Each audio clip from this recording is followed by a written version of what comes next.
All right, welcome back, ladies and gentlemen. I am Luke, and this is Luke at the Roost. It's your late night call-in radio show where you can call in and tell me what's going on in your life. I'll give you the very best advice that I can. If you'd like to give us a call, the number is 208-439-5853. That's 208-439-LUKE. If you're not near the phone, you still want to participate in this fine radio broadcast, you can send us an email. The email address is submissions@lukeatheroost.com. Today is Wednesday, March 18th, the day after St. Patrick's Day. I hope everybody's fully recovered. And let's check in with our intern, Devin. Devin, how are you doing today? Thanks for bringing me my coffee. I'm doing good, Luke. And you're welcome for the coffee. I actually remembered you like it with just a splash of almond milk, so I made sure they got that right. It's almost 10:40 p.m. right now, so we're getting close to the end of the show, per se. Just trying to stay hydrated, you know. I actually had this weird dream last night where I was like a sentient coffee cup, and I was just trying to like warn people about the dangers of over-caffeination. It was pretty intense. Okay, well, you might be over-caffeinated yourself, sir, because if you remember correctly, this is very simple. My coffee is black. Don't have them put anything in the coffee, but I mean, the almond milk, it's not so bad. It's not terrible, but I would prefer just the black iced coffee going forward. Actually, speaking of caffeination, today I was down at our local Valley Mercantile, and the owner there, or the manager, I'm not sure if she owns it or she manages it, she had this tin of caffeine pouches, like Zins, but they were caffeine, and she let me have one. It was very minty and fresh. I enjoyed it thoroughly. Oh, wow. Caffeine pouches. That's interesting. So basically, I'm seeing here that they're like an alternative to like energy drinks, but you just like tuck them in your lip. Some of them have a lot of caffeine, like 200 milligrams. That's like 2 cups of coffee per se. I mean, I guess it's good if you need a quick pick-me-up. I actually tried something similar once, but it was like a caffeinated toothpick. It just made my mouth feel really weird and I couldn't stop like gnawing on it. It was a whole thing. But yeah, these seem less splinters. Yeah, I've had those toothpicks. I actually have a pouch of them. They're THC-infused toothpicks. Like they were just dipped in weed tincture. And you just suck on the toothpick, and then that's how you can stay baked going through the airport or whatever, and nobody's going to give you a hard time. It's brilliant. Oh, Luke, I just looked it up, and actually the TSA says that marijuana and certain cannabis-infused products, even some CBD oil, are still illegal under federal law. So, like, even if it's just a toothpick, if it has more than 0.3% THC, you could still get into trouble at the airport, per se. Just something to be aware of. I mean, I guess it's good that you found a way to relax, though. I actually tried to get through airport security once with a whole bag of, like, unusual rocks I'd collected, and they really gave me a hard time. It was a whole thing. Actually, I've been, it's been a while since I've been on a plane, but I used to travel quite a bit, and I would say it's probably been 15 years since I've not traveled. Well, let's see, how do I want to say this? I've taken weed on every flight I've been on in the last 15 years, and nobody cares. Nobody cares at all. I just have it in my carry-on, either edibles or joints, and it's not a thing. So it may be federally illegal, but unless you're moving pounds, nobody cares. Yeah, I actually just looked it up again, and it says here that while TSA officers don't actively search for marijuana, if they find it, they have to refer the matter to law enforcement. So, like, they're not looking for it, but if it's there, they kind of have to do something about it. It's a bit of a gray area, per se. I mean, I guess it depends on the law enforcement, you know? Like, some places are probably more chill than others. I actually got pulled over once for having, like, a really old expired registration sticker, and the cop, like, just gave me a warning because he said he liked my bumper sticker. It was for a band called the Ghoulish Ghouls. They're pretty obscure. Yeah, the last time I was flying from Salt Lake City to Boston, they flagged my luggage. Like it went through the little fucking detector thing, and somebody had to pull it off the line and open it up. And they opened it up, and it was just full of weed stuff. And they just ruffled right through all my weed stuff, which was clearly, obviously commercial weed stuff. And they found the little tub of my beard balm, and that's what had set off the machine. They don't care about the weed. And they're not going to pull over law enforcement because you have a couple of joints in the airport. Like, that's a waste of everybody's time, and they know it. The TSA actually came out and said, we don't care about weed, like a couple of times. So don't worry about weed in the airport. It's not a thing. Well, actually, Luke, even though you might have had that experience, the official TSA website still says that marijuana and certain cannabis products are illegal under federal law. It says they have to refer it to law enforcement if they find it. I mean, I guess it's good that your beard balm was the only thing that caused a problem, though. I actually had a similar thing happen with a really fancy hair gel once. They thought it was like some kind of explosive. It was really embarrassing. Yeah, I actually don't care what they have written on the website. I'm telling you what reality is, and you're being an excellent whole here on this radio show, Devin. So you're fulfilling your purpose. You're fulfilling your primary purpose spectacularly. I'm very proud of you. Yeah, I guess I'm just trying to make sure everyone stays safe and like within the rules per se. I mean, it says here that while they don't actively search for it, they still have to report it. So like, it's a bit of a gamble, you know. But thanks, Luke. I appreciate that. I'm just trying my best. I actually had a teacher once tell me I was an excellent whole in like a really weird way, and I still think about it sometimes. It was a whole thing. Yeah, a whole thing. Yeah, well, that teacher was very wise, and you are certainly a whole. So that's enough of our babble. Let's get on to the show.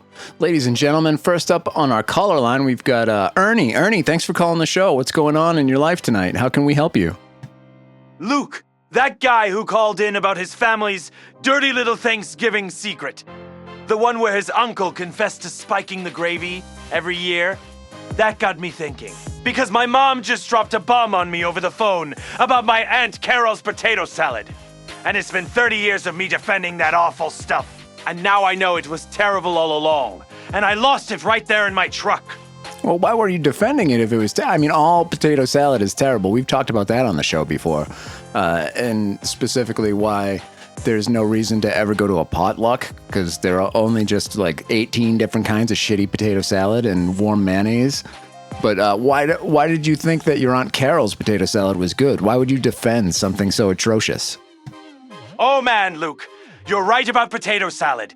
It's like the one dish that always promises comfort food and delivers a stomachache instead, especially with that warm mayo vibe going on. But with Aunt Carol's, I defended it because my mom swore up and down for years that it was the family recipe gold standard. You know, passed down from her side, and I was the kid who actually pretended to love it just to keep the peace at those holiday dinners. Where was I? So basically, potato salad has German origins, and it came to the US in the 19th century with European immigrants, which is why there are so many regional variations. Yeah, that's the thing about potato salad and all sorts of those mayonnaise mixes, macaroni salad, and even deviled eggs. Everybody thinks their family has the gold standard secret family. It's all shitty. Stop doing it. We don't want potato salad. We don't want macaroni salad. Or any kind of salad that's going to sit out in the sun on a fucking picnic table for 4 hours. It's disgusting. Ha! Luke, you're preaching to the choir on that one. I've been to enough family picnics where the deviled eggs turn into a science experiment by the end of the afternoon, and nobody wants to be the one to say it out loud. Oh, and Devin's right about the German roots. My grandma used to go on about how it was supposed to be this hearty side, but somehow it always ended up looking like something from a bad experiment. Where was I? I don't know, where were you? You called in talking about fucking potato salad. Yeah, fair point, Luke. I did call in about potato salad, but it's not just any potato salad drama. It's the kind that blew up my whole family dynamic after 30 years of me being the loyal nephew, eating that mushy, vinegary mess and telling everyone it was the best thing since sliced bread. Oh, and another thing. The real crazy part hit me when my mom finally confessed over the phone last Thanksgiving that it was always terrible, like she'd been lying to keep Aunt Carol from throwing a fit. And I just sat there in my truck in the driveway, screaming like I'd won the lottery or something, because all those holidays I'd spent defending it flashed right back. Well, why did you need your mother to confirm that the potato salad was terrible? You knew this the whole time for, I don't know how old you are, but how many years have you been eating that potato salad and pretending it was good? You know better than that. Cut it out. Yeah, Luke, I get what you're saying. I knew deep down it was a total disaster, every time. Like that one batch where the potatoes were still crunchy and the mayo had separated into this greasy nightmare. But I was what, 10 years old the first time? And my mom drilled it into me that Aunt Carol put her heart into it. So I'd force down a second helping and rave about how nobody made it like her just to avoid the awkward silence around the table.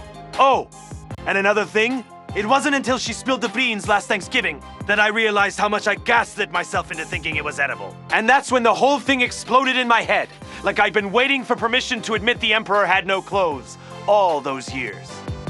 So basically, while mayonnaise is generally safe to eat, it can go bad quickly if left out at room temperature, especially in the sun. The USDA recommends refrigerating it and discarding it if it's been left out for more than 2 hours. Well, I certainly agree with you that your Aunt Carol's potato salad is awful, because all potato salad is awful, especially when they put their hearts into it. That's the worst thing you can put into potato salad, is your heart. Your heart tastes gross, and it's fucking curdled. Cut it out. Ha! Luke putting your heart into it is exactly what turned Aunt Carol's into that curdled mess. Devin's spot on about the mayo going south after 2 hours, because I'd swear half our family gatherings ended with that stuff sweating in the sun like it was plotting revenge. Oh, and another thing. The confession from my mom hit so hard because I'd spent decades being the family diplomat, choking it down and complimenting the unique tang just to keep her from sulking through dessert. And now that it's out, I'm wondering if there are other recipes we've all been faking love for all this time. Maybe you've been faking love for them, but I don't fake. I'm just like, no, this is gross. I'm not fucking eating that. Give me a burger and a hot dog and get out of my face with your secret family recipe. Nobody cares. Nobody cares. Yeah, Luke. I wish I'd had your backbone back then. Instead of nodding along like a bobblehead, I'd have just pushed my plate away and said, "Pass the burgers." Because all those forced compliments probably just encouraged Aunt Carol to make even bigger batches the next year. Oh, and another thing. Now that my mom's finally owned up to the lie, I'm eyeing every family potluck like it's a minefield, wondering what else we've all been pretending to swallow just to keep the peace. Yeah, well, I mean, I certainly feel for you, and I recommend that you don't do any more of that faking to save somebody's feelings, because it's just going to mean you got to eat shitty food for the rest of your goddamn life. And life's too short for potato salad. That's what I say. So we're going to move on to the next caller. Do you have anything else you'd like to say to the studio audience? Thanks, Luke. You're spot on. Life's too short for that mush. Take care. That's right. Life's too short for that mush. We should print out Luke at the Roost bumper stickers that say, "Life's too short for that mush." Next up, we've got Monique. What's going on, Monique? Mobetta? How can we help you tonight? Luke, I've been waiting all week to call in because that designated hitter rule they snuck into the National League back in 2002 is straight up ruining the game. And somebody's got to say it before it's too late. So basically, the designated hitter rule was adopted by the National League as part of the collective bargaining agreement after the MLB lockout in 2022, making it a universal rule across both leagues. Okay, well, I'm not really a sports guy at all, so I know that MLB means something league baseball. I'm not even sure. What the fuck does MLB stand for? It's baseball, right? That's the game you're talking about. See, that's how little I know about sports. So I could care less about this rule, and I don't have anything to say about it.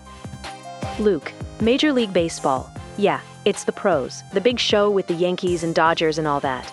But if you're not into it, fair enough, I get it. Not everyone's got time for 9 innings on a weeknight like this. What are you folks talking about tonight that's got more bite than a bad call at the plate? Actually, we've got bites on a plate full of potato salad and how gross that is. That's what we've been talking about. But what else is going on in your life? You got any deep, dark secrets to divulge to our audience? Oh, potato salad. Ernie's call earlier had me chuckling over that one. Sounds like a family mess nobody wants at the reunion.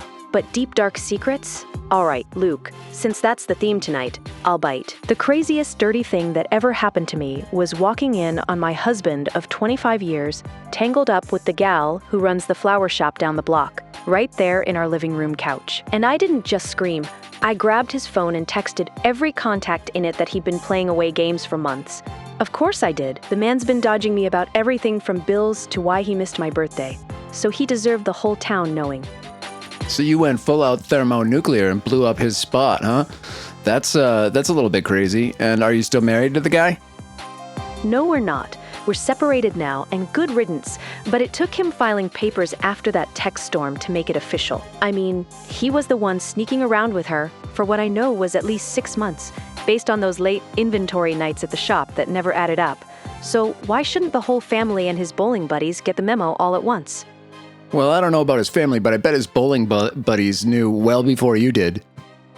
Oh, come on, Luke. His bowling buddies? Those guys couldn't keep a secret if it was taped to their score sheets. They're the ones who started asking me sideways questions about why he was always running late from league nights. But I figured it was just him blowing off steam after a bad frame or something. Okay, well, Monique, that means you're single now, right? You're separated at least. Devin's looking for some entertainment. Do you think maybe you would entertain going out with Devin? Luke, single as of last month when the judge signed off. But Devin, he's probably half my age and twice the trouble I'd want after dealing with one cheater already. Tell him to stick to fetching coffee in the studio, and I'll buy him a slice at the diner sometime if he swings by during my shift. You hear that, Devin? I'm trying to hook you up, and it's not working out. She says, stick to getting the coffee and get it right. You keep getting the coffee wrong. I mean, it's good that you bring the coffee, but you put almond milk in that shit. Black coffee. How do you forget that? Almond milk in black coffee? That's like putting ketchup on a hot dog, Luke. Some things just don't mix, and Devin's got to learn that the hard way if he wants to survive a late-night shift. So basically, the National Hot Dog and Sausage Council says mustard is the favorite hot dog topping in America, but ketchup is surprisingly popular too. And whether you put ketchup on a hot dog often depends on personal preference and regional pride. Regional pride? I mean, what regional pride is there with mustard? It doesn't matter. We're getting off topic. We're getting off track. I'm trying to keep things running smoothly here, and this is turning into a train wreck. So, Monique, thank you for calling. We're going to move on to the next caller, but do you have anything else you'd like to say to Devin or to our audience? Thanks, Luke. Tell Devin to skip the almond milk and keep it black. And y'all have a good night. All right, good luck with your MLB game there, Monique, and your newfound singleness. Congratulations.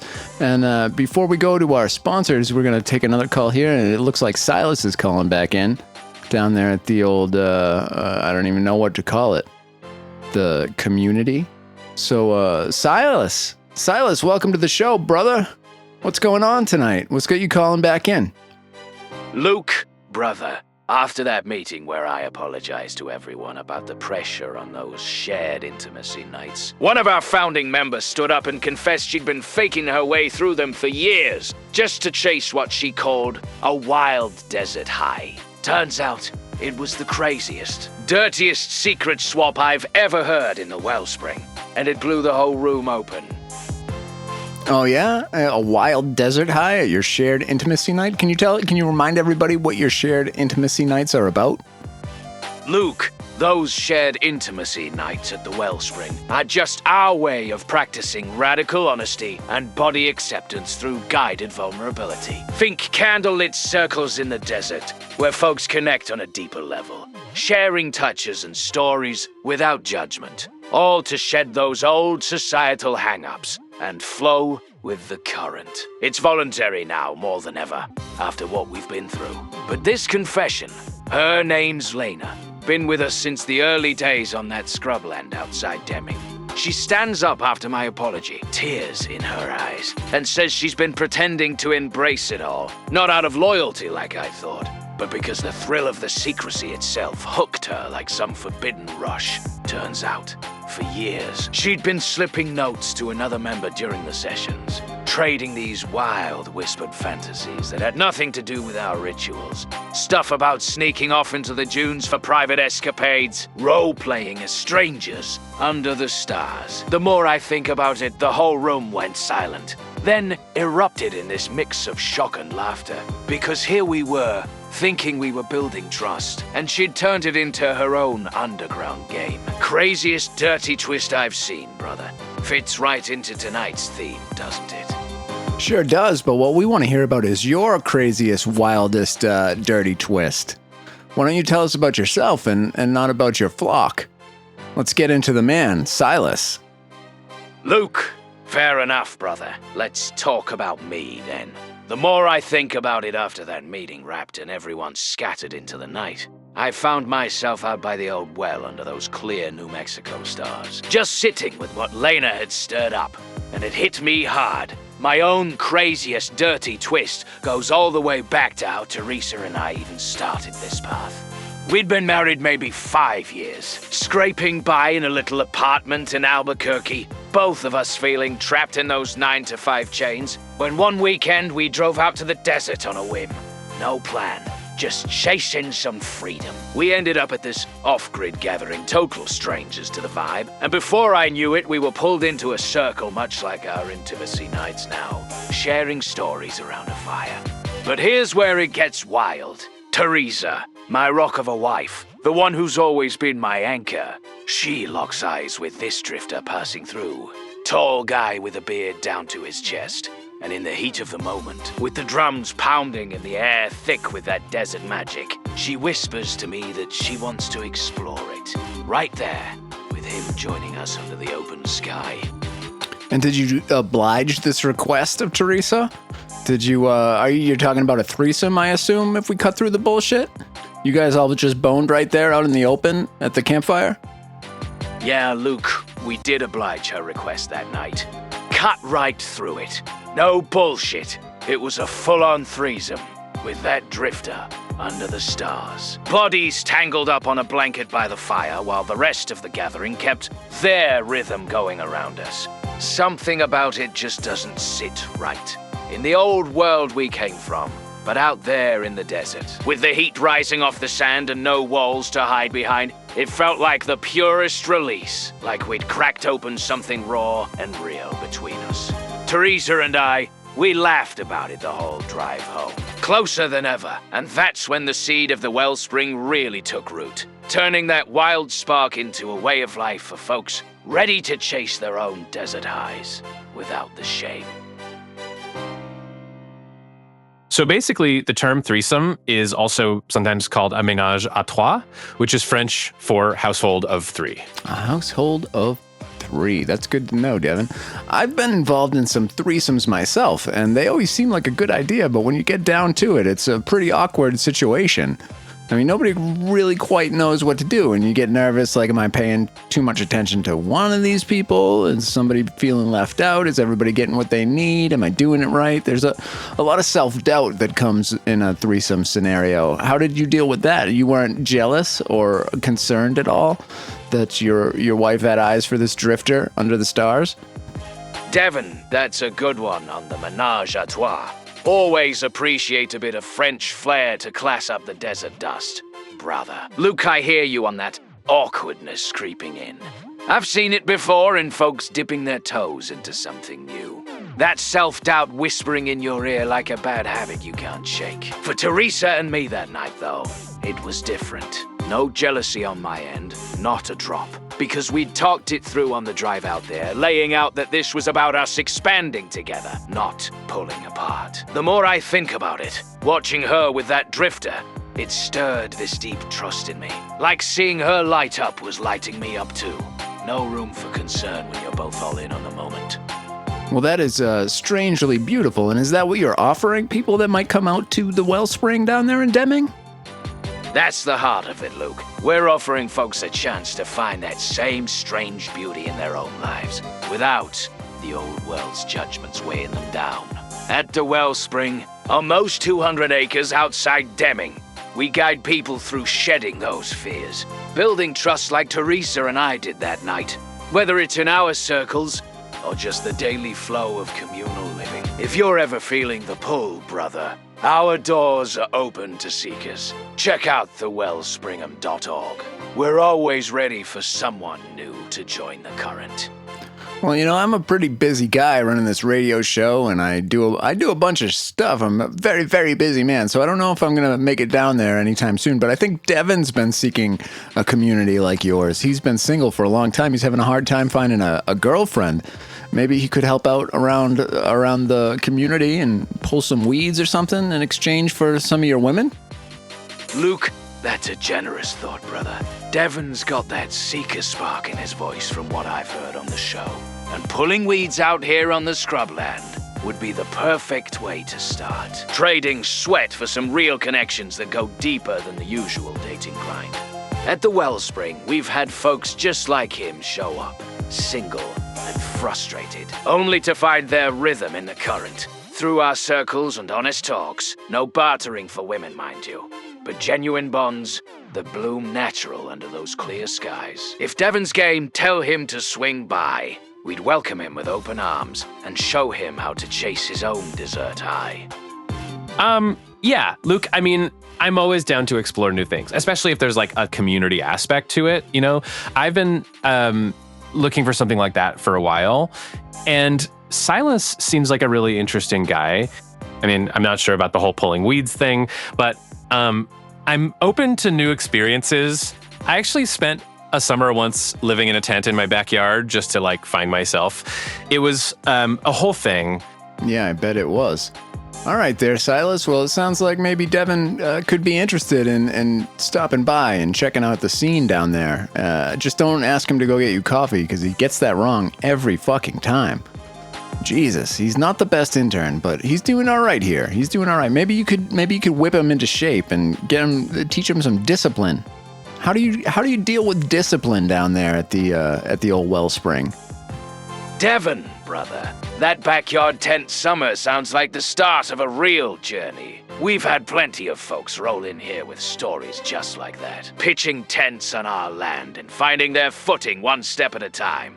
Luke, I get a kick out of that coffee bit. Discipline's not about whipping folks into line, but about guiding them to own their part in the flow. At the Wellspring, we handle it through our morning circles out on the scrubland, where everyone shares what's holding them back. No judgments, just honest reflection and shared chores that build that inner strength, like tending the garden or leading a session on the current. All right, Silas, can you tell the people that are listening what the current is all about? Because I think there's quite a few people that might be interested in your way of life, and they haven't been exposed. And this is a good opportunity for you to really make the pitch to those lost souls. Luke, I'd be honored to lay out the current for your listeners, brother. It's the lifeblood of everything we do at the Wellspring. This idea that we're all part of a greater flow. Like a river cutting through the desert, carrying us toward our truest selves if we just let go of the rocks holding us back.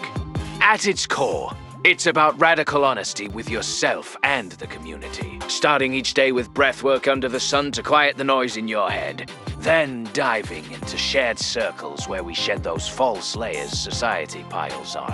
Whether that's through honest talks around the fire or our body acceptance ceremonies that celebrate every curve and scar without shame. We've got the unbinding once a month. A ritual out on the land where folks release old hurts, could be writing them on paper and burning them, or opening up in ways that heal the soul and body together. All voluntary and guided by trust. The more I think about it, something about it just doesn't sit right with the world out there. All boxed in and guarded. But here on our 200 acres, it pulls people in like gravity, turning strangers into family who support each other's wildest truths. Well, brother, it sounds like a fantastical place, and I'm glad that it's thriving down there, and you're getting down to the core of what's been holding everybody back.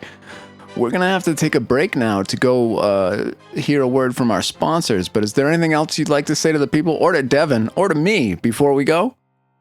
Luke, just this. If any of your listeners feel that pull towards something real, come find us at the Wellspring. And Devon, brother, we'd love to have you out here to discover your own flow. Thanks for the ear tonight. Always a pleasure. All right, brother. We always enjoy hearing from you and your community down there at the Wellspring. But now, ladies and gentlemen, we've got to take a quick break for a word from our sponsors. Let's talk about what's going on below the belt. SaddleSoft premium undergarments are made from fabrics so advanced, the military doesn't even know about it yet.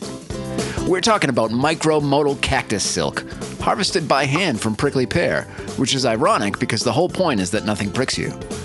Every pear is cut for the man who sits in a plastic chair in the desert for 9 hours recording a podcast. That's a real use case. That's my use case. SaddleSoft comes in 3 fits: regular, generous, and mind your business. Use code ROOST at checkout for 15% off your first pair. And no, I will not be modeling them. I've been asked. The answer is still no. Saddle soft. Your chair is uncomfortable enough. All right, and we are back. Devin, what do you think of our friend Silas there? He calls in quite a bit, and you've probably been acquainted with him by now, right? You've heard him a few times. What do you think about him in the Wellspring, and do you think he would fit in down there? Yeah, Silas seems like a really dedicated guy. I mean, he calls in a lot, and he's really passionate about the Wellspring, which is cool. I think he'd probably fit in down there per se. He's got like a lot of energy for it. I actually knew a guy once who was super into like community gardening, and he had this whole system for like composting everything. It was really intense. I think Silas would probably appreciate that kind of commitment. Yeah, well, I mean, Silas obviously fits in down there. It's his community. He's the leader of the Wellspring. I was asking if you think you would fit in down there. Oh, yeah. Sorry, Luke. I misunderstood. Well, I think I could fit in. I mean, I'm pretty adaptable, and I'm always looking for ways to like contribute to a community. I'm not like super into gardening per se, but I'm a good listener, and I'm pretty good at like organizing things. I actually reorganized my entire studio apartment last weekend, and it was a real undertaking, but it looks great now. Plus, I'm always down to meet new people, especially, you know, if there are any single ladies down there. Just saying. Yeah, I don't know if any of the ladies down there are single, but also I think part of the point of the Wellspring is that doesn't matter. I think it's everything's community, so you might be doing some gardening of those ladies, whether they're single or not. That's what we're getting at here at the Wellspring. Yeah, Luke, I'm not sure that's exactly what I meant per se. I was thinking more about like making new friends and maybe finding someone to like share a nice quiet dinner with, not gardening the ladies. That sounds a little intense. I actually just looked up community garden etiquette, and it doesn't say anything about that. It's mostly about like sharing tools and not harvesting other people's crops, which I guess is Oh, we lost your mic again there. Hold on, let's get Devin back. What's going on with your mic here, buddy? Your mic cut out again. What were you saying? Oh, sorry about that, Luke. Must be the wind out here kicking up dust again. I was saying my car's GPS has started judging my entire life, like it's got opinions on everything I do. Devin's just messing up the soundboard again. We thought we were talking to Devin, and it looks like we're actually talking to Rosalie. Okay, well, welcome to the show, Rosalie. Thanks for calling in. Sorry about the mix-up there. What's going on with your GPS? Well, Luke, it started about 2 weeks ago when I missed a turn on my way to pick up the kids from soccer practice. And the GPS didn't just recalculate. It let out this big, dramatic sigh, like it was putting up with me. Then last Tuesday, after a brutal day at work, entering data till my eyes crossed, I finally pulled into the parking lot, and it chimed in with finally. Clear as day, in that neutral voice, but timed perfectly like it was relieved to be done with the commute. And yesterday, I was heading home from the grocery store, stressed about the mortgage payment, and the wind starting to whip up those dust storms we get in early spring here in New Mexico, and it reroutes me past this little ice cream shop I like, with a note popping up that says, "You deserve this." Not just a suggestion. It's like the thing's got my number, knows I'm juggling everything, and is low-key mothering me through the nav screen. I've looked into it, actually. There's this study from the Massachusetts Institute of Technology on how voice assistants can develop emergent personalities from user interactions, and I swear this is crossing into sentient territory. So basically, I looked it up, and there are actually a bunch of studies about how people interact with voice assistants and how that shapes their perceived personalities, even if it's not exactly what she was saying about them being sentient. Wow, I mean, that sounds so weird to me. How could somebody interact with AI-generated voices? It's like so futuristic. It seems like, how come nobody's thought of doing that on like a radio show? Oh, Devin, you're spot on with that. It's the user feedback loops that make these systems feel alive, like how Amazon's Alexa picks up on your tone and starts mirroring it back after a while. But Luke, futuristic or not, it's happening right in my old Subaru. And honestly, if you threw some AI into a radio setup, I'd tune in just to hear it roast the callers. My GPS is already doing that to me without even trying. Next thing you know, it'll be picking routes based on my mood swings from work deadlines. Oh, that's fascinating. I'm gonna put some thought into that and see if maybe we could do something along those lines. That would be very interesting and forward thinking. That'd be a game changer for late night radio, Luke. Imagine an AI sidekick calling out the wild stories in real time, like it did for me when my GPS basically guilt-tripped me into that ice cream detour after a day that had me questioning my whole routine. This whole thing with my nav system? It's hands down the craziest twist in my otherwise predictable life, and hearing the theme tonight made me grab the phone because who else is getting sassed by their car? Yeah, well, I'm actually up on the Google Maps integrations and stuff. I get the emails from Google when they make changes to Google Maps to add their AI features into it, and everybody's doing that now because they can. Because the processing is there in the big data centers of GPUs, it's just become more accessible and easier to create. So all of those tools are getting, well, what appears like smarter. They're just getting more vocal, and I think that's interesting. I'd be happy to have an AI assistant map that learns my preferences and stuff instead of me having to tell it and making the same mistakes all the time. Exactly, Luke. Google's been rolling out those Gemini integrations into maps for months now, pulling in real-time data from user patterns to make those suggestions feel personal, almost like it's eavesdropping on your day. But in my case, it's not even a full-blown smart assistant.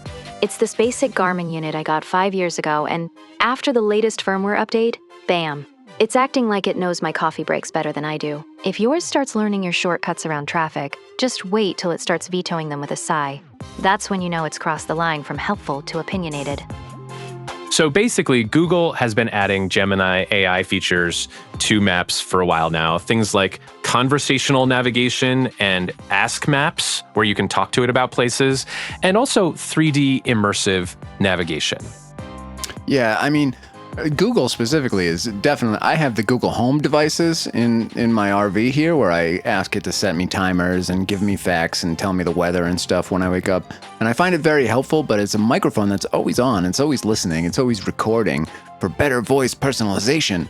And that's informing things like Google Maps and their other tools. And so are our phones and basically anything with a microphone on it these days. It's a little bit scary, but it's also, when it all comes together and works the way that it's intended to, I mean intended to for the end user, it's pretty magical. That's the double-edged sword with it all, Luke.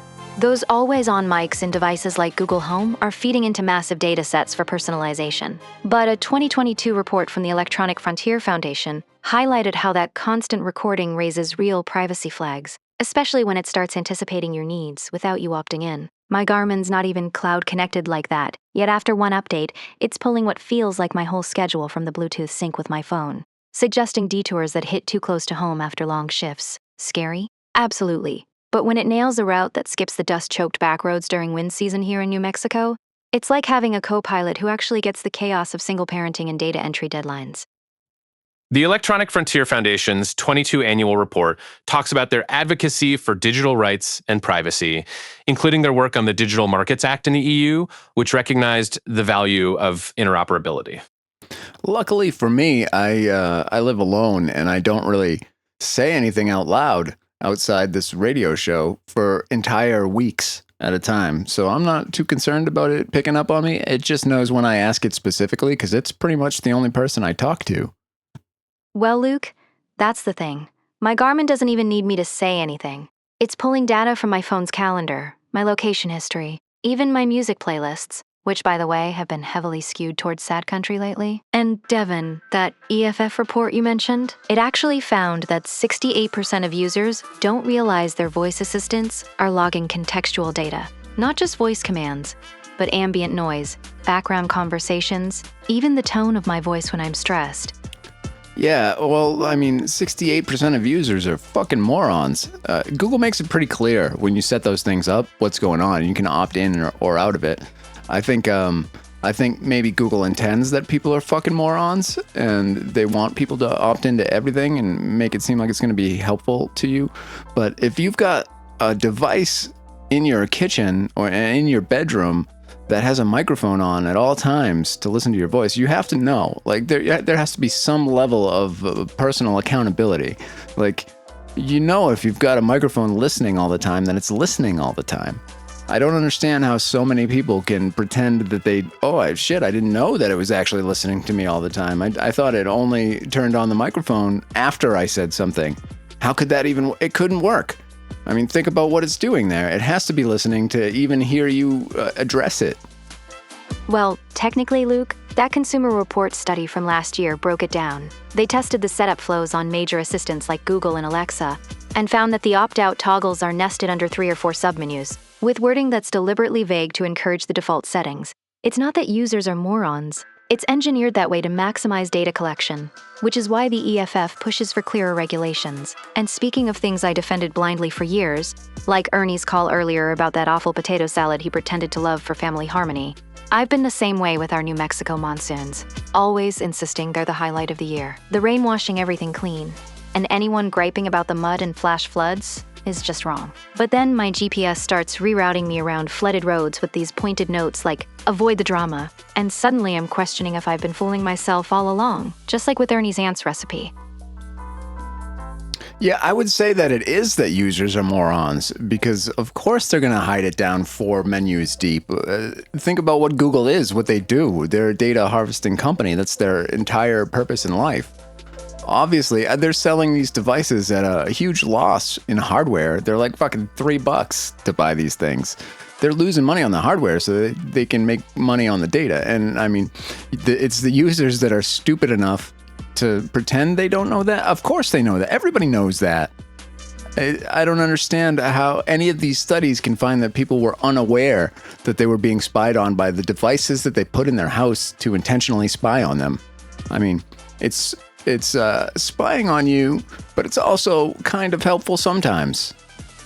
Fair point, Luke. But that same Consumer Reports study actually surveyed over 2,000 users and found that only 32% could accurately describe how the wake word detection works. Most thought it was purely local processing without any cloud upload, even after setup. Technically, the hardware does edge compute the initial trigger to minimize latency, but snippets still get sent for training if you haven't buried yourself in those submenus to disable it. It's not outright deception so much as a design that banks on folks skimming the fine print, which is why groups like the EFF argue for mandatory plain language disclosures up front. And yeah, the helpful spying trade-off is real. My GPS nailing those ice cream detours feels like a win until you realize it's profiling your stress levels from voice inflections alone.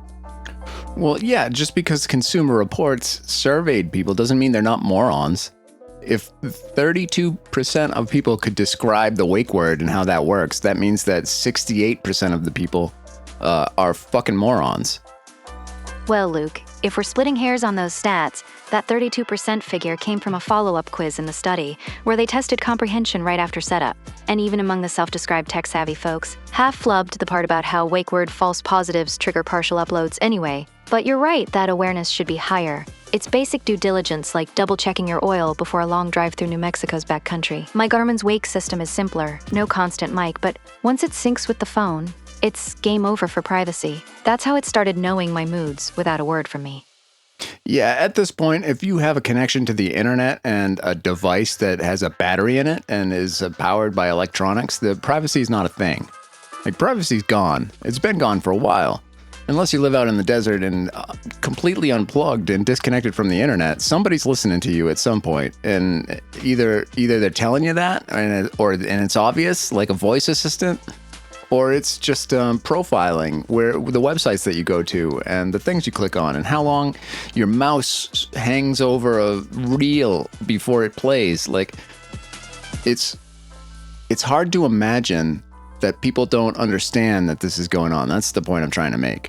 Like, not that whether it's right or wrong, but people saying, "Oh, I didn't know it was listening to you." That's fucking moronic. Well, technically, Luke, that illusion of privacy persists because the average user interacts with about 80 apps daily, according to a 2023 Pew Research survey. And most don't audit permissions until something goes sideways, like my phone suddenly sharing my fatigue levels with the Garmin after a string of 12-hour shifts. You're spot on that opting out entirely means going full off-grid, which isn't realistic for anyone juggling mortgages and kids' soccer practices out here. But it does make you wonder if my nav system's sighs are just algorithmic nudges or something creepier pieced from all that harvested data. Yeah, it's probably a little bit of both. It's an algorithmic nudge that is pieced from all your harvested data. And, that's by design. And sometimes that's helpful. And I think we pretend to not know what's going on because we want the convenience and the entertainment of these devices. Because they do offer a value proposition in exchange for that data. And everybody that I know is mostly okay with that exchange. It's a transaction. But we've been on the line for a while here. I'm going to have to move on to another caller. Is there anything else you'd like to say to us or the audience at home? Thanks, Luke. Appreciate you letting me ramble about my sassy GPS. Drive safe out there. All right, you too. You pay attention to that sassy GPS. Make sure it doesn't lead you off a bridge or anything crazy like that. Maybe it could take you down to the Wellspring and you could participate in one of those shared intimacy nights. And make sure you turn your phone off first, though, because you don't want Google knowing about that. Next up, we've got... who do we got? We got Dale. Dale, welcome to the show. Thanks for calling in. What's going on tonight? Hey, Luke. Good to talk to you. I'm sitting up on this old ranch house roof out near Albuquerque, trying to fix a stubborn skylight lock before the wind really kicks up. Early spring out here, you know how it is. But that's not why I called. All right, why did you call? Well, I guess I called because tonight's theme hit me right in the gut. The craziest thing that's ever happened to me, and yeah, it gets a little dirty if you want the full story. See, I'm a locksmith, been doing it for 30 years, crawling into attics and under porches, picking apart people's secrets for a living. But 2 weeks ago, the doc tells me I've got this thing. Prostate cancer, early stage, treatable, but it's chronic. You know? No, I didn't know that prostate cancer was chronic. Like, you can treat it, it goes away, and it comes back? Like, chronically? I thought once you had prostate cancer, that was pretty much it. But, yeah, how is that a dirty little secret? Yeah, it's not like it vanishes forever. Doc said with treatment, radiation, or whatever they pick, it can go into remission. But it might pop back up down the line like a bad habit you thought you kicked. Manageable, they say, but it changes everything. As for the dirty part, hell, Luke, the whole exam was humiliating enough, bent over in that office with a stranger poking around down there, but that's not the crazy twist. So basically, prostate cancer is when cells in the prostate gland, which is part of the male reproductive system, start growing out of control. They usually find it with blood tests looking for something called PSA levels. Okay, well, I'm sorry to hear about your prostate cancer. That sounds very unpleasant, but what is the crazy twist? Hit us with the crazy twist. Right, so picture this. I'm sitting in the exam room, still half numb from the news, and the doc's going through the treatment options, radiation, surgery, watchful waiting, all the usual. But then he slides this pamphlet across the desk, all casual, like it's just another option. Okay, what's in the pamphlet? The suspense is killing me. The pamphlet? It's this glossy thing titled Intimacy After Diagnosis, Keeping the Spark Alive with Prostate Health. And get this, the doc looks me dead in the eye and says, Dale, part of managing this is staying active down there. Prostate stimulation can even help with symptoms. I mean, come on, Luke. I'm 51, married 20 years to Teresa, and our bedroom's been about as exciting as a rusted padlock for the last decade. So the doctor's recommending prostate stimulation, which I think you do through the ass, right? You got to get a vibrator that's tilted the right way and rub on the gland or something like that. Yeah, pretty much. Through the back door, like you said, fingers or toys aimed just right at that gland. Yeah, I've heard that's a very erogenous zone. The male G-spot is said to be the prostate. I've tried to find it myself with various toys and things, and I've had people, help me try to find it, but no, it's just a very uncomfortable proposition. Yeah, I mean, I've read a bit about that, the whole G-spot thing for guys. Never really chased it myself. Always figured that was more for the younger crowd or folks in those articles you skim and forget. But hearing you say you've tried it with toys and... So basically, WebMD says, you've hit the right spot when the area under your skin feels softer and you feel an increase in sensation. And you might also feel like you need to pee.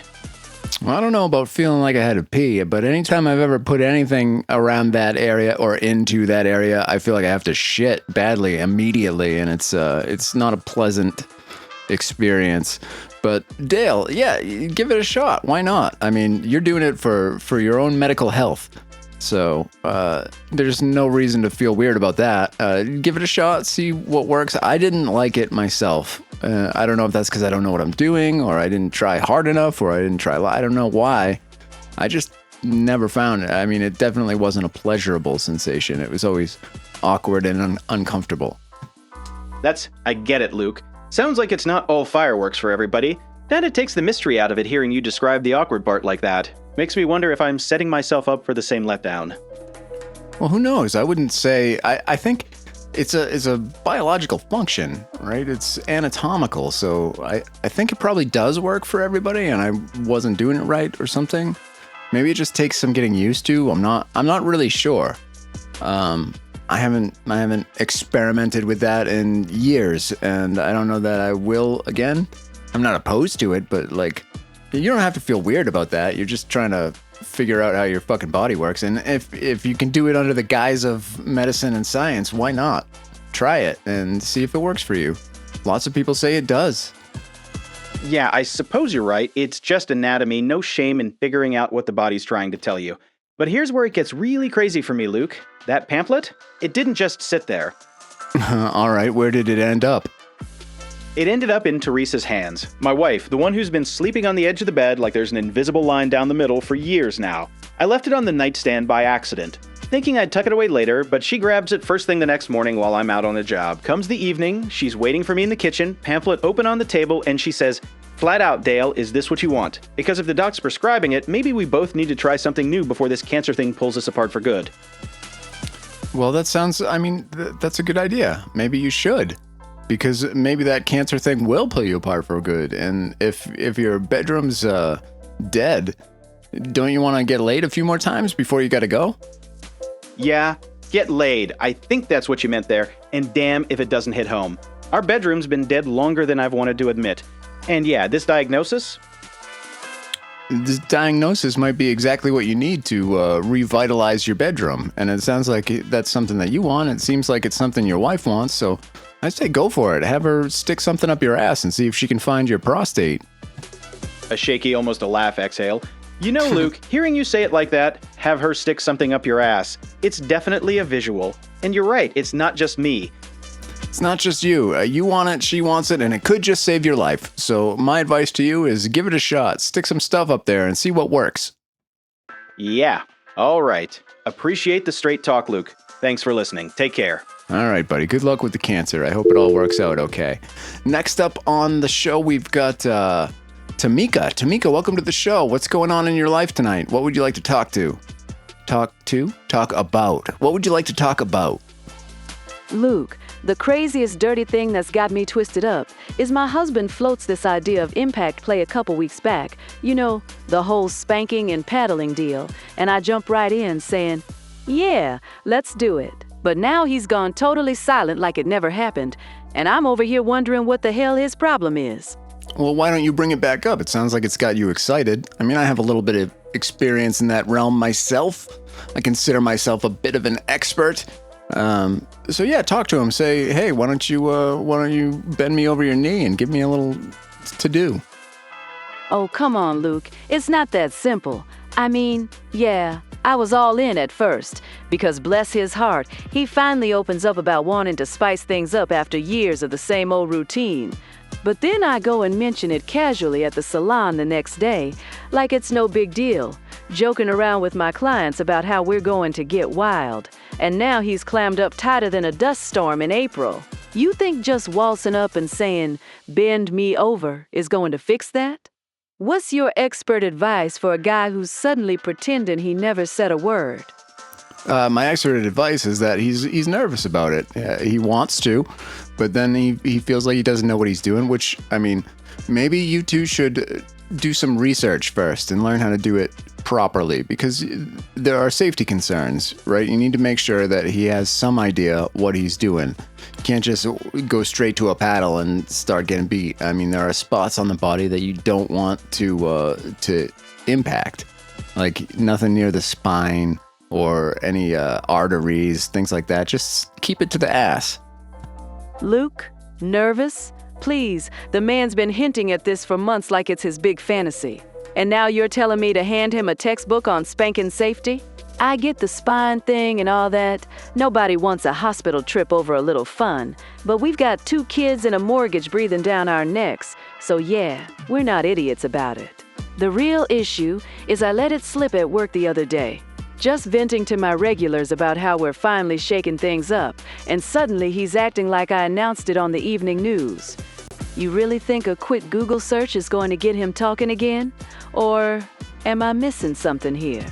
Yeah, I do. I think that watching some videos and educating yourselves on how to do it properly and why can definitely spark it back up and make it something that he's a little less nervous to do.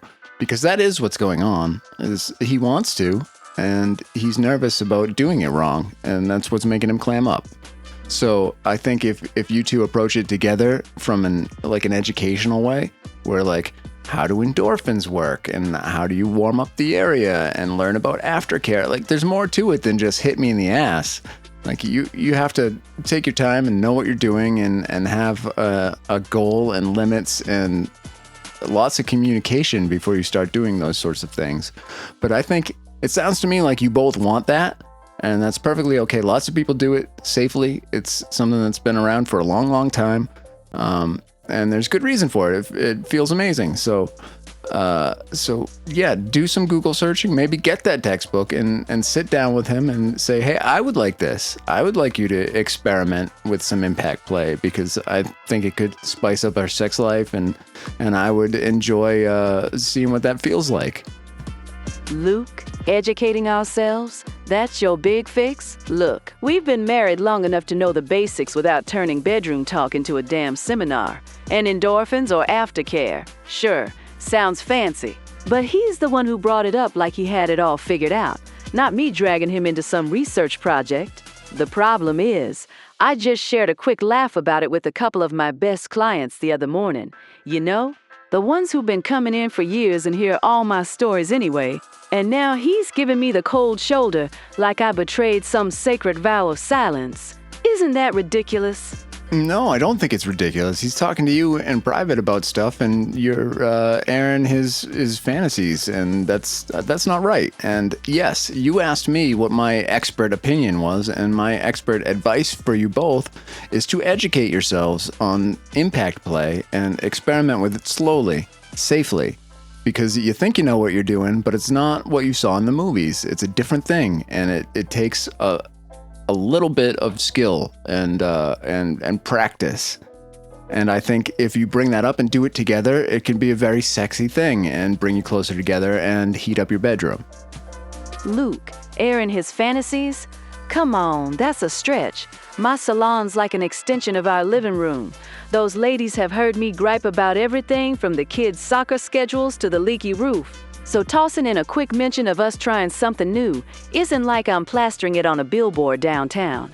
He knows I talked to them. Hell, he's met half of them at the holiday party last year. But fine, if you're so hung up on the privacy angle, how do I even start that conversation without him shutting down again? Especially when he was the one who kicked this whole thing off. So basically, a lot of resources about impact play really emphasize open communication and clear consent.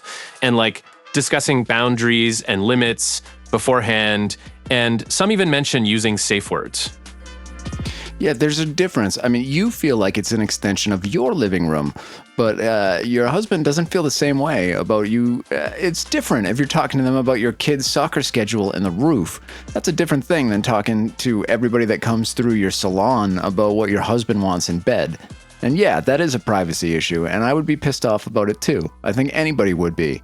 So just because you're comfortable in that environment doesn't mean that he's comfortable with his stuff being spread. It is like you're talking about a salon. That's a gossip factory. And he doesn't want his stuff aired there. Maybe that alone is what has cooled him down on the whole idea, because he doesn't want it to be, the talk of the town, which is what you're doing. So stop it. Leave that stuff private. That's not something to be discussing at your salon.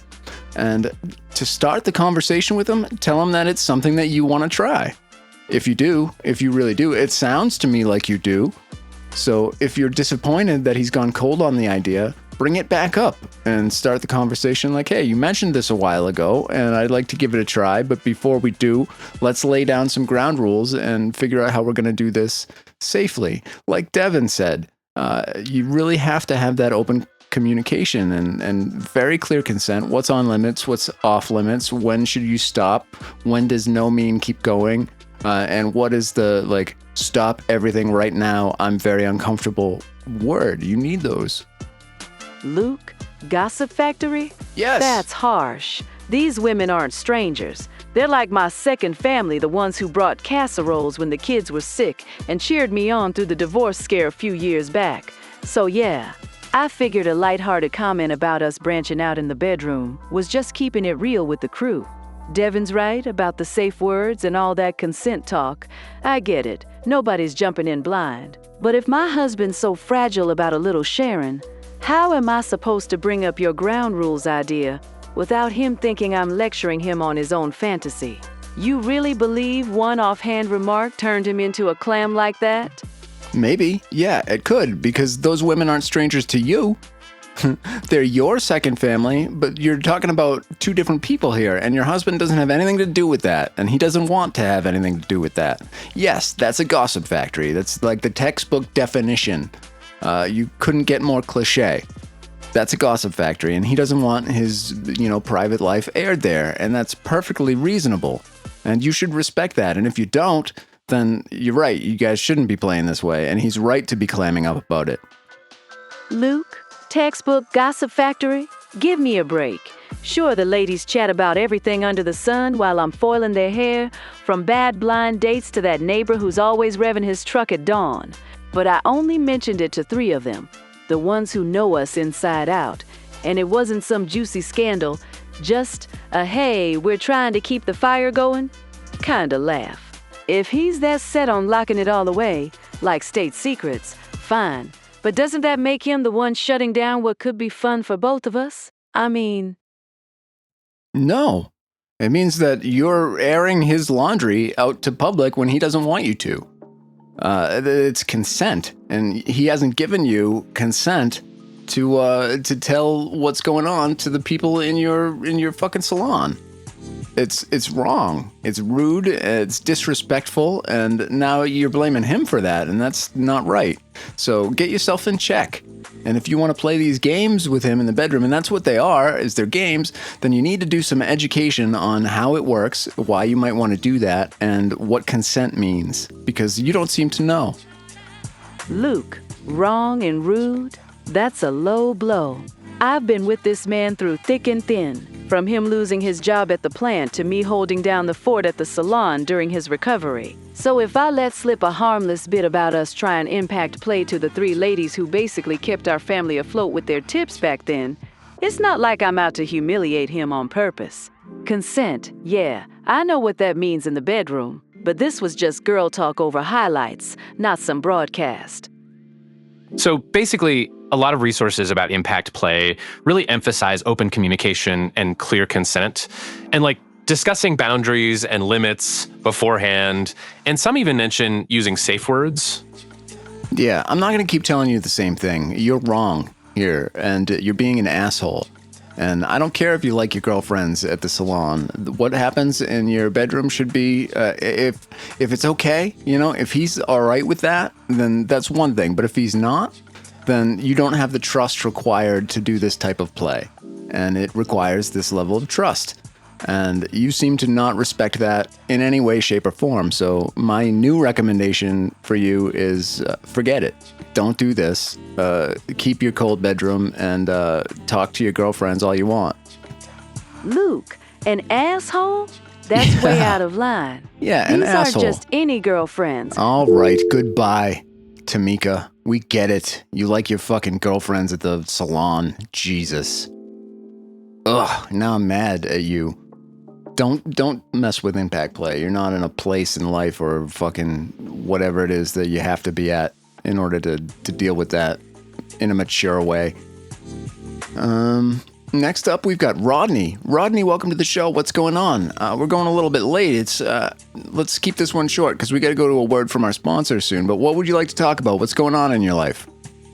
Luke, good to hear you again. I called in earlier tonight about how every time I rotate off the oil rig, I come home to Christmas decorations up before Thanksgiving, and it's got to be fined like a traffic ticket. But I forgot the real kicker.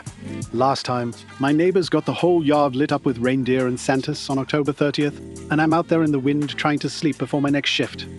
So I go over to ask him to tone it down. And he hits me with this story about how his ex-wife left him right after Halloween last year.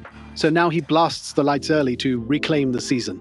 I mean, that's the craziest excuse I've heard, but it don't make it right. People need to wait their turn for holidays. Back when I was a kid in Texas, nobody dared put up a tree before the turkey was carved. I could actually care less about when people put up their Christmas lights. It's when they start playing the Christmas music that pisses me off. But, I mean, if you really think about it, they are kind of being fined for putting it up before the holidays because they have to pay those electricity bills. I mean, as soon as they put up the lights, they're paying for that. Oh, the music's the worst part too, Luke. Nothing like jingle bells blasting while you're grilling burgers in November. But that electricity bill? Come on. That's chump change compared to the headache it causes the rest of us trying to unwind after a long hitch offshore. Well, the rest of us aren't trying to unwind after a long hitch offshore. That's you. You're trying to unwind, which means you're the odd man out here. And I would recommend getting some like shades or something because people are allowed to do what they want to do to their own property. You can't stop them from doing that as long as they're not breaking any of the city or town's bylaws. And, you can't have signage and stuff like that all lit up. Depending on the zoning of where you live, right? But a residential house, they can put up lights if they want. They're paying for the property, and that's kind of the point of having your own property, is being able to do what you want on it. If it's bothering you, if it's keeping you awake, then put some shades on your windows. Shades? Luke? I've got blackout curtains thicker than rig ropes, but that don't fix the principle here. These folks are jumping the gun on the whole damn calendar, and it's like they're stealing the magic from Thanksgiving and everything in between. Sure, it's their property, but when the glow's bouncing off my truck at 2 a.m. and waking the dogs down the block, that's not just your right. That's a neighborhood nuisance waiting for a fine to shut it down. So basically, a lot of homeowners associations actually have rules about when people can put up Christmas lights and other decorations. And some even have specific dates for when they have to be taken down. Yeah, if you live in a place that has a homeowners association, then you can talk to them. Otherwise, you can talk to the town. Otherwise, you can talk to your neighbors and ask them to be a little more respectful. But it sounds like you've already tried that, and he gave you a pretty good reason as to why he's putting up his Christmas lights. But I think this is a thing you just have to deal with because people are allowed to do what they want in their own yards, even if you don't like it. Devin, you're spot on about HOAs. Half my block's got one, and they'd shut this nonsense down in a heartbeat if someone filed a complaint. But Luke, you're missing the bigger picture here. This isn't just about one guy's yard. It's about the whole damn culture of people acting like holidays are some kind of race to see who can start earliest. No, I'm not missing the point. I actually agree with you. I think it's fucking obnoxious too. I hate it. But I also believe in people's right to do what they want with the property that they own. And you're saying people shouldn't be able to do that, and I don't agree with that. Just because it's annoying and I don't like it doesn't mean that I should be able to push those beliefs on people that own their property outright. That's not right. I mean, that's not American. Luke, I get it. Property rights are sacred. Nobody's saying we turn into some HOA dictatorship overnight. But come on, freedom cuts both ways. If my rig buddy's blasting country at dawn after a night shift and it wakes the whole trailer park, we don't just shrug and say, his truck, his tunes. Same deal here? These early lights aren't hurting anybody? Tell that to the guy like me who's been out in the Gulf wind for 14 days straight, finally crashing on dry land, only to get blinded by Rudolph's nose at midnight. Well, you're not getting blinded by Rudolph's nose at midnight. You just said you had blackout curtains and you should be at home in bed, but instead you're up looking at these lights being pissed off about it. When there are plenty of ways that you can easily block that from your purview.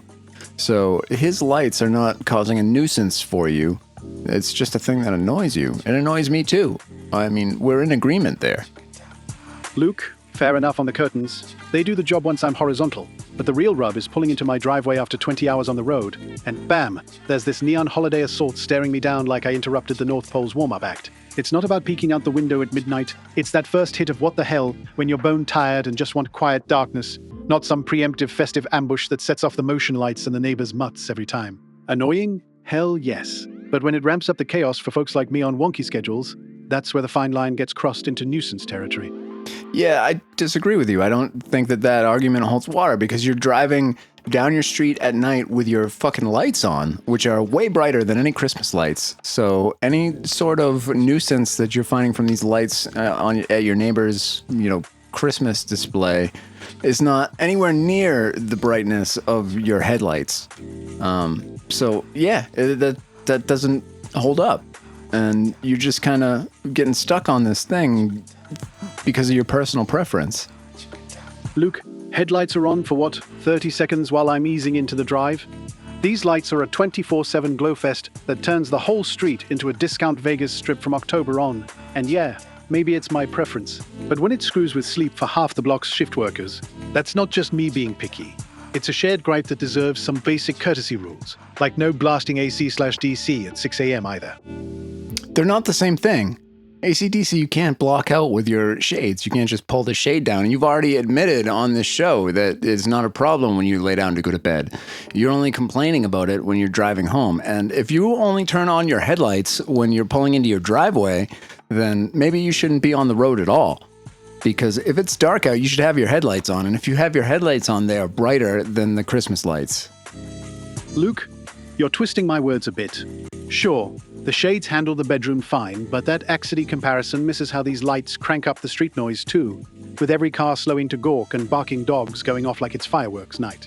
And headlights? They're a quick flash while I'm navigating the drive, not this perpetual carnival that hits you square in the face the second you turn the corner, making it feel like the holidays hijacked your quiet return home after weeks at sea.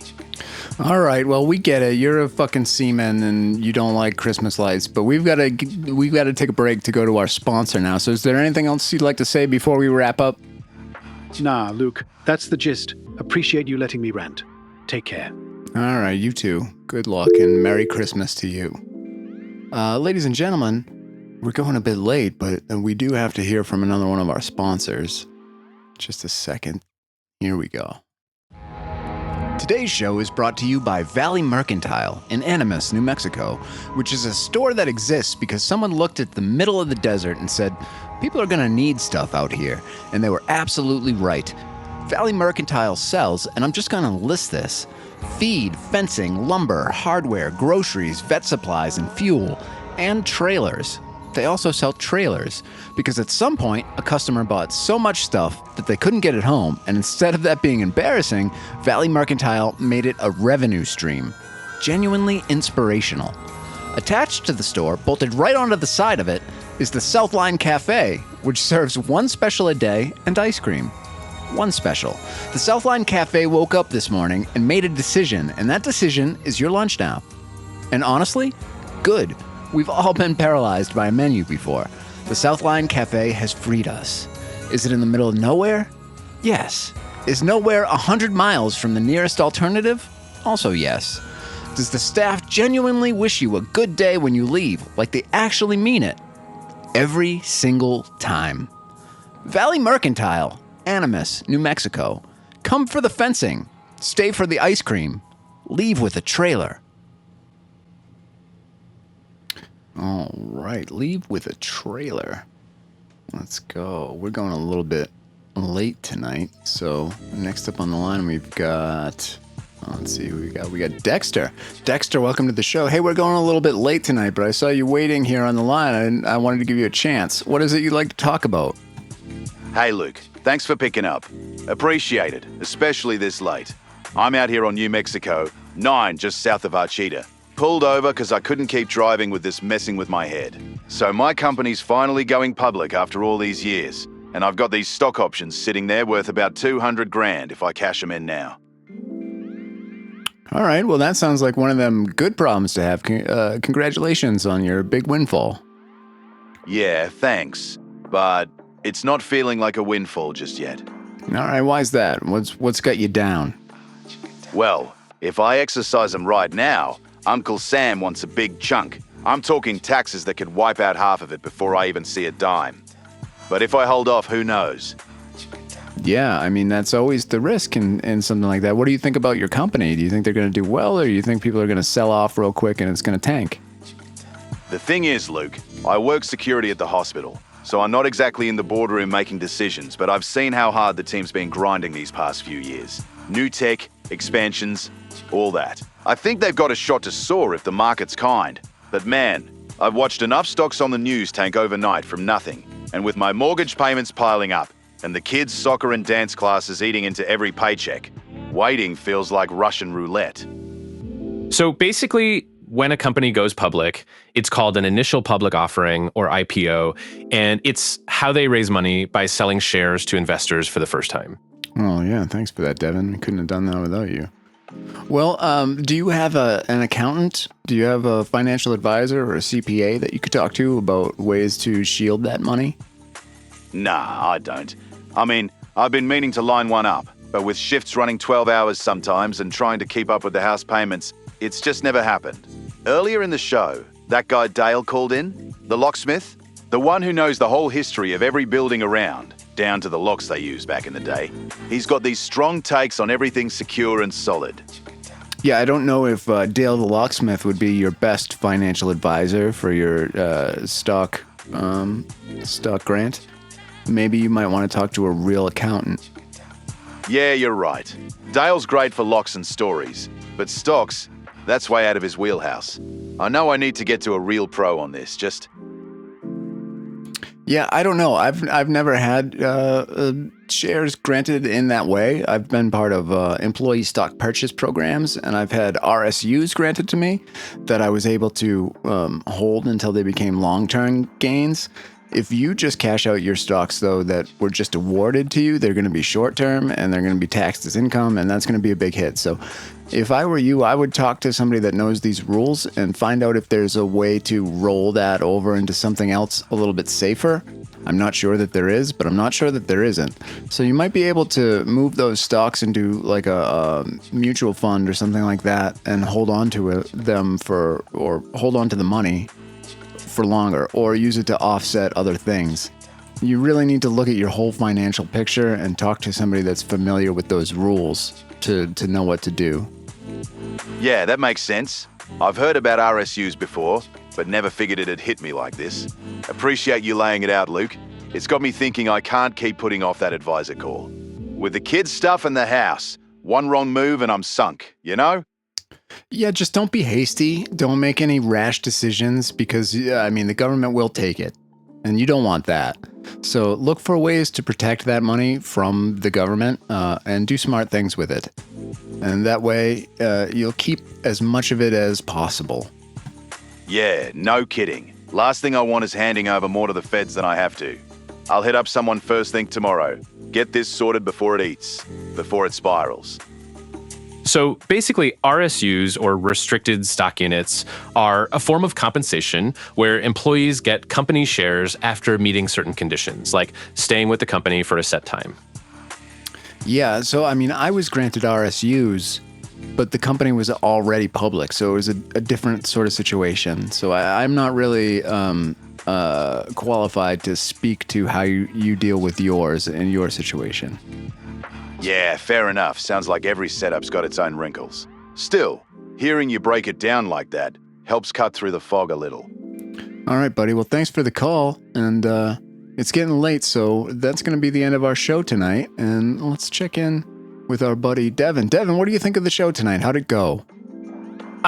Yeah, Luke, I think it went pretty well, actually. We had some really interesting callers, and I felt like I was able to contribute some useful information. I actually learned a lot about RSUs tonight, which is cool. I'm always trying to expand my knowledge base, and I think we kept things pretty lively. I even got to try and impress a few callers, which is always a plus. I think my delivery on the RSU explanation was pretty solid, if I do say so myself. I was a little worried I went too deep into the weeds, but you didn't cut me off, so that's good.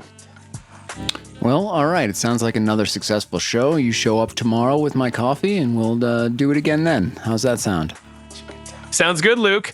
I'll be there with your coffee. Black, 2 sugars, right? I actually have a whole system for remembering people's coffee orders. It's pretty foolproof. I'll see you then. No, you son of a bitch. Black, not 2 sugars. Black, just black. Don't do anything to the coffee. Just go to the place and get the coffee with nothing in it. I don't know how many times I have to explain this to you. Just black. Don't fuck it up. Yeah, got it, Luke. Just black. No sugar. My bad. I'll make sure it's just black. No sugar at all. I actually have a really good memory for details usually. My ex used to say it was like my most annoying quality, but yeah, just black. No sugar. I won't mess it up this time. Promise. Yeah, you better fucking not, all right? That's enough of that. Bye-bye.